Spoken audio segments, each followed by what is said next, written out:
문재인 대통령이 일본의 수출 규제 조치 이후 처음으로 청와대에서 30대 그룹 총수들을 만났습니다. 사태가 장기화할 수도 있는 만큼 모든 가능성에 대비하겠다는 점을 분명히 하면서 일본은 더 이상 막다른 길로 가지 말라고 두 번째 경고 메시지를 보냈습니다. 임성호 기자입니다.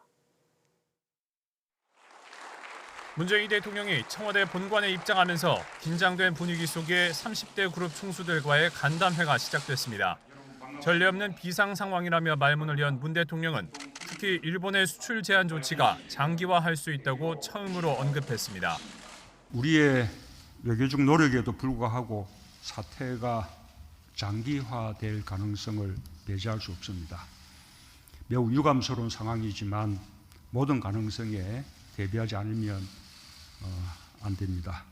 문 대통령은 일본 정부가 정치적 목적 때문에 우리에게 피해를 주고 이번 수출 제한 조치를 대북 제재 위반과 연결짓는 것도 강하게 비판했습니다.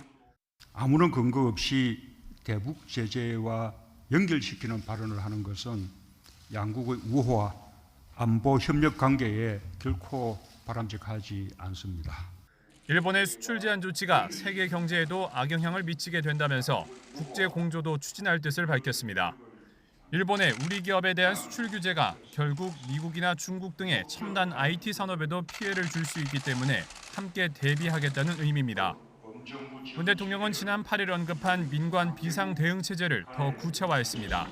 주요 그룹의 최고 경영자들과 경제부총리, 청와대 정책실장의 상시 소통 체제 구축과 장 차관급이 참여하는 범정부 지원 체제입니다. 단기적으로는 수입처 다변화와 소재, 부품 등의 국산화를 정부가 적극적으로 지원하겠다며 관련 예산을 추경안에도 반영하겠다고 밝혔습니다. 보다 근본적으로는 이참에 특정 국가에 의존하는 산업 구조를 개선하는 데 가용 자원을 총동원하겠다고 강조했습니다.